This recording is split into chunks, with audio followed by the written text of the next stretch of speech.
Transparency, oh boy, trust, right?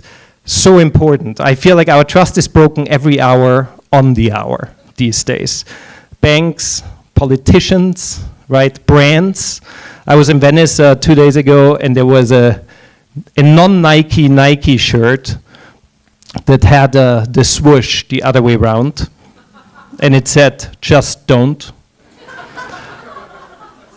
And a week ago, we wouldn't have even known what they're talking about, right? It's absolutely crazy. If you're a startup and you can lead with transparency, oh boy, it's amazing. It's amazing how quickly you can gain traction. So, but you have to actually be who you pretend you are, right? You can't fake it. And I could watch the silly GIF forever. You guys can already have drinks outside. I'm going to be here. But my designer was smart enough, and she stopped the loop at some point. So there you go. It's not going to go forever. There, see, my joy is over. I'm still happy. No worries. Still happy. What is one of those industries that is exactly known for the opposite of transparency? Apparel industry, right? Next to finances, that's pretty much the most shady industry.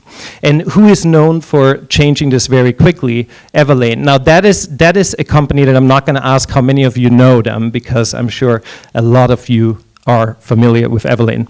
What they do is they say, and they are 100% human. Their factories are as humane as possible. They actually have a framework that they created to audit and rate their own factories, which now other apparel manufacturers are using as well. They give you the why, what, how, and everything of every single product. On top of that, they started talking about a term that they created called radical transparency. Here's how that looks like. They tell you exactly the price and the cost of every single item, what goes into it, right? From the materials, hardware, labor, duties, transport, the true cost is $38. You get it for $88. Now you feel chipped, right? You're like, whoa, that's like nearly double, right?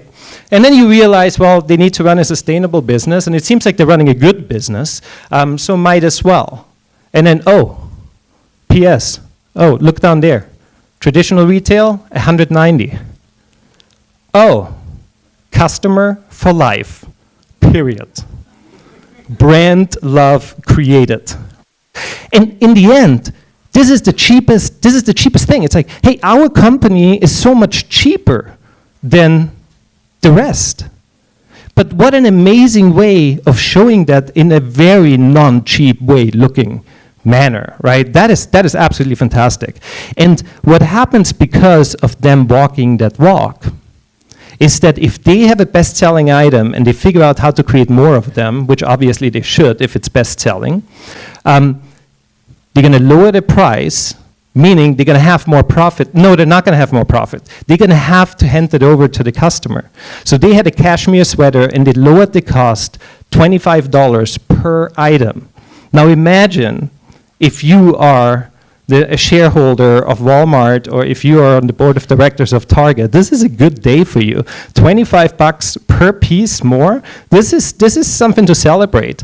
Not with Everlane. It's like they write an email out to everyone, say, hey, dear customers, dear tribe, this is your most beloved item in our shop. We dropped it $25. Thank you. This is long-term thinking. This is brand strategy at its best in my book. What are the commandments?